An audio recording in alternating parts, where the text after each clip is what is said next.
নমস্কার বন্ধুরা, আজকে আমি বানাচ্ছি তেলকুই। খুব সহজে এটা আপনারা বাড়িতে বানাতে পারবেন। তাহলে ভিডিওটা আপনারা শেষ পর্যন্ত দেখতে থাকুন। তেলকুই বানানোর জন্য আমি এখানে 5টা বড় সাইজের কই মাছ নিয়েছি। কই মাছটা কেটে ভালো করে ধুয়ে পরিষ্কার করে নিয়েছি। মাছের মধ্যে নুন হলুদ মাখিয়ে রেখে দিয়েছি, যাতে মাছের মধ্যে নুন হলুদটা ভেতরে ঢুকে যায়। কড়াইতে সর্ষের তেল দিচ্ছি, তেল গরম হয়ে গেছে। এবার কই মাছগুলো আমি দিয়ে দিচ্ছি। মাছগুলো এবার আমি পাল্টে নেব।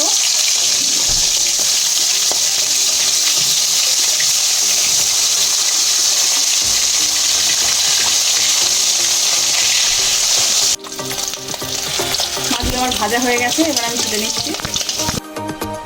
এখানে আমি পেঁয়াজ, টমেটো, কাঁচা লঙ্কা, আদা, রসুন সব একসঙ্গে পেস্ট করে নিয়েছি। ওই মাছ ভাজার তেলেই আমি মশলাটা দিয়ে দিচ্ছি।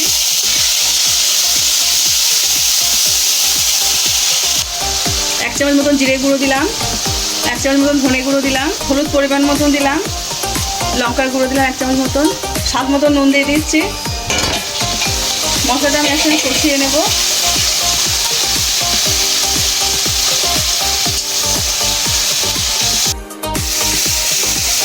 আমার মশলাটা কষানো হয়ে গেছে, এবার আমি এতে জল দিয়ে দিচ্ছি।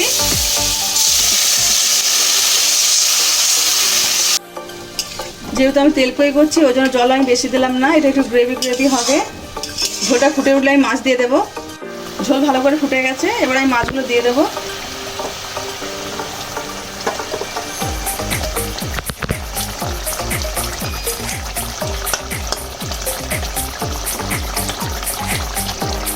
মাছ দিয়ে আমি বেশ কিছুক্ষণ ফুটিয়ে নেব।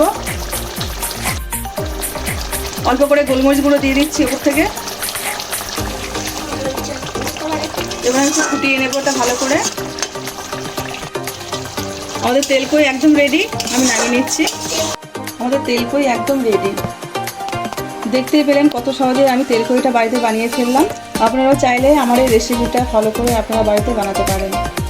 আজকে আমার এই রান্নাটা যদি আপনাদের ভালো লেগে থাকে, তাহলে লাইক করে দেবেন, শেয়ার করে দেবেন, কেমন হয়েছে কমেন্টে জানাবেন। আবার নতুন রান্না পেতে গেলে আমার চ্যানেলটা সাবস্ক্রাইব করে দেবেন।